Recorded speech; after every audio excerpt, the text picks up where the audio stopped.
नमस्कार मित्रांनो. मी किशोर चौधरी यूट्यूब चॅनलमध्ये आपलं स्वागत करतो. आज 11 जून 2026 नेहमीप्रमाणे प्लॉट नंबर 1 मध्ये आलो आहे. रेग्युलर आपल्या शेतांमध्ये काय होतं या व्हिडिओच्या माध्यमातून तुम्हाला दाखवायचं आणि सांगायचं असतं.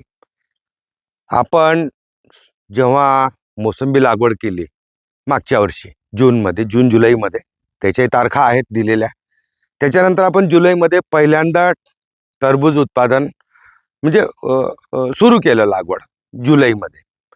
त्याच्यानंतर आपल्याला जुलैमध्ये लावल्यानंतर आपण त्याचं चांगलं उत्पन्न घेतलं. याच प्लॉटमध्ये चांगला पैसाही आला, भाव पण चांगला मिळाला होता. त्याच्यानंतर आपण याच प्लॉटमध्ये खरबूज लागवड केली. म्हणजे सगळं मोसंबी लागवड केल्यानंतर मग आपण खरबूज लावलं. खरबुजामध्ये आपण जवळजवळ टोटल फेल झालो. जे आहे वस्तुस्थिती ती मी सांगणार आणि मांडतो. त्याच्यानंतर आपण खरबूज काढल्यानंतर आपण तिथं डांगर भोपळा किंवा काशीफळ किंवा पंपकिन्स याची लागवड केली. त्याचेही व्हिडिओमध्ये तारखांमध्ये प्लॉट नंबर सहित सांगितलेला आहे. तुम्ही नक्कीच ते व्हिडिओ जाऊन पहा, म्हणजे तुम्हाला लक्षात येईल. त्याच्यानंतर मध्यंतरी काळामध्ये आपण मधामध्ये पपई लागवड केली. पपईला वेळ लागणार आहे. 2 वर्षाचा आपण पिरियड घेतला आहे त्याचा, कारण की लावलेलीच पपई लागवी ती 15 नंबर आहे. साधारणतः जर व्यवस्थित काळजी आणि निगा घेतली तर 1.5 ते 2 वर्ष पपईचं उत्पन्न येतं. आता आज 11 जूनला परत आपण टरबूज लागवड चालू केलेली आहे. लक्ष्मी इनपुटचं शिवाय म्हणून व्हरायटी आहे. प्रमोट करत नाही आहे, पण जे आपण लावतो किंवा आपण काय लावलेलं आहे त्याच्यासाठीच आपण दाखवत राहतो का आपण काय लागवड करतोय. मी हे म्हणणार नाही का तुम्ही लावा. मागच्या वर्षी पण मी हेच व्हरायटी लावली होती, त्याच्यामुळे मी परत 1 किलो बियाणं मागवलेलं आहे. साधारणतः या संपूर्ण शेतामध्ये मला एक 5 किलो बियाणं लागणार आहे. आपल्याला जेव्हा मागच्या वेळेस कंपनीचे प्रतिनिधी आले त्यांनी रिकमेंड केलं होतं, तेव्हा त्याचीही मुलाखत आपण या व्हिडिओमध्ये टाकलेली आहे. उत्पन्न मला आवडलं म्हणून मी हे परत लावलं. तुम्ही लावा असं मी म्हणत नाही. मला उत्पन्न चांगलं आलं म्हणून माझा ट्रस्ट आहे त्याच्यावर, त्याच्यामुळे मी वापस लागवड चालू केली. आता पहिल्या पद्धतीमध्ये आपण टरबूज जे लावलं होतं, मल्चिंग पेपर होता तेव्हा खालच्या साईडला आपण बेडच्या किनाऱ्यावर लावलं होतं.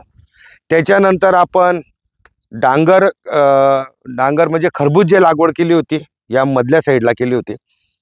त्याच्यानंतर गंगाफळ आपण साईडला, म्हणजे जागा बदलत आता जे लागवड करतोय आपण खरबुजांची, हे तुम्हाला दिसत असतील, हे बियाणं लावलेले आहेत. माझ्या माता बहिणी लागवड करतायत. म्हणजे प्रत्येक वेळेस आपण जागा बदलत उत्पादन घेण्याचा प्रयत्न करतोय. आता ह्या इनलाईन टाकलेली आहे आपण झाडांना दोन्ही साईडने. 16 mm ची लॅटरल आणि 1.25 फुटाचं ड्रीप आहे त्याला.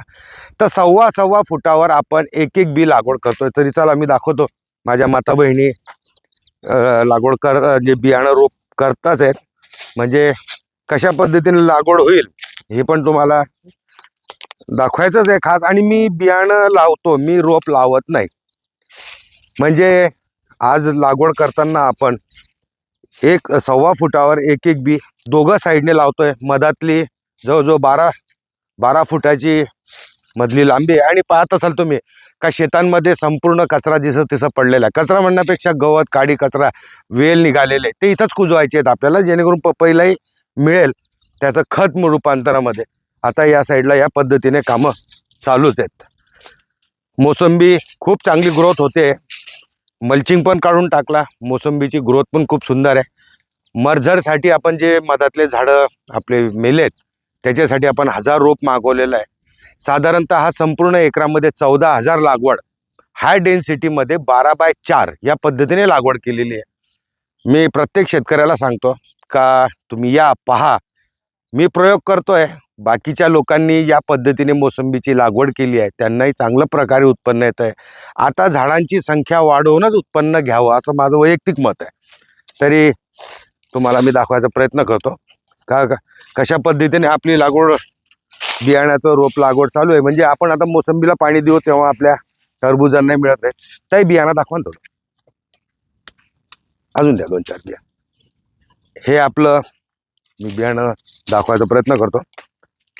हे जे आहे लक्ष्मी इनपुटचं शिवाय म्हणून ॲड करत नाही आहे. मला चांगला रिझल्ट आला म्हणून मी लावला. तुम्हाला जे पटेल ते लावा.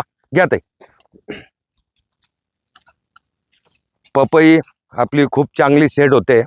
आता ह्या टरबूज जे लागवड केलं आहे आपण, आज साधारणतः 11 जून आहे. याच्यापासून आपण 3 महिने धरून चालू उत्पादन यायला, म्हणजे जून, जुलै, ऑगस्ट, म्हणजे ऑगस्ट एंडिंगपर्यंत आपल्याला 3 महिने होतात. आपल्याला सप्टेंबरमध्ये उत्पादन चालू होतं. कमी जरी आलं तरी काहीच हरकत नाही. मी प्रत्येक वेळोवेळी सांगत राहतो, माझी अपेक्षा शेतातून कमी आहे. एवढ्याच प्लॉटमधून मी एका टायमाला 4 पिकं घेऊ शकलो. 4 म्हणजे मोसंबी तर आपण लागवड केलेली आहे, त्याला आपल्याला 10, 20, 15 वर्ष जगवायचं आहे, उत्पादन घ्यायचं आहे. मोसंबी लागवड केल्यानंतर आपण लगेच टरबूज लावलं होतं. टरबूज निघालं, खरबूज लावलं, खरबूज निघालं, गंगाफळ लावलं. त्याच्यानंतर आता मधल्या जागेमध्ये आपण लगेच पपई लागवड केली. आता पपईला आपल्याला 1.5-2 वर्ष घेऊन जायचं आहे, ज्या पद्धतीने येईल ते. त्याच्यानंतर आता जूनमध्येच आपण 4थं पीक आपण टरबुजांचं परत लावलं. म्हणजे जर शेड्यूल पाहिलं, पहिली गोष्ट जमिनीची मशागत करतोय का आपण? काहीच करत नाही. निंदणी खुरपणी केली, थोडंफार तणनाशकही मारतो. त्याच्यानंतर अंकुश पाटलांनी दाखवलेल्या निविष्ठाही वापरतो, कारण की खर्च कमी करायचा आहे. आता बियाणं लावलं, कारण की रोप आपण लावत नाही. मला ते 2 रुपयाचं रोप, 2.5 रुपयाचं रोप माझ्या बुद्धीला पटत नाही. साधारणतः 1 रुपयात हे आपलं बी पडतंय. झाडांची संख्या म्हणजे टरबुजांच्या रोपांची संख्या आपण दाट केलेली आहे, कारण की उत्पादन कसं येईल पावसाळ्यामध्ये हे आपल्याला माहिती नाही. पहिल्यांदाच प्रयोग करतोय आपण. तरी कॅमेरामॅनला मी सांगेल का काही झाडं पपईचे दाखवा, खूप सुंदर डेव्हलप झालेले आहेत. म्हणजे पाहिल्यानंतर खरंच वाटतं. काही झाडं फार छोटेही आहेत, कारण की मागच्याही व्हिडिओमध्ये सांगत होतो मी का संपूर्ण सुपीक माती आपण बेडवर घेतली आहे. या जमिनीमध्ये आता जे काही आपण या पद्धतीचं हिरवळीचं खत टाकतोय, या झाडांनाच मिळत राहील. जमिनीला आपण टिलर, नांगरटी, वखरटी काहीच करत नाही आणि करणार पण नाही. गवत कापायचं, तणनाशक मारायचं, या पद्धतीने उत्पादन घ्यायचं आणि अंकुश पाटलांनी बनवून सांगितलेल्या निविष्ठा बनवायच्या आणि द्यायच्या. आजच्या या व्हिडिओमध्ये एवढीच आपण माहिती देण्याचा प्रयत्न केला. तुम्हाला यायचं असेल तर जळगाव जिल्ह्यातलं, जळगाव तालुक्यातलं बोरनार गाव आहे. तुम्ही या. तुम्हाला कसं वाटतं तुमचंही मार्गदर्शन सांगा. आणि काही जर तुम्हाला विषय वाटलं तर माझा नंबर पण दिलेला आहे. फक्त संध्याकाळपर्यंत फोन करा. काही तुमची माहिती मला द्या, काही माझी माहिती तुम्ही घ्या. तरी आज आपण एवढंच बोलू आणि इथंच थांबू. व्हिडिओ आवडला असेल तर लाईक करा, चॅनलला सबस्क्राईब करा, बेल आयकॉन घंटी जरूर दाबा. तरी एवढंच बोलतो आणि इथंच थांबतो. नमस्कार.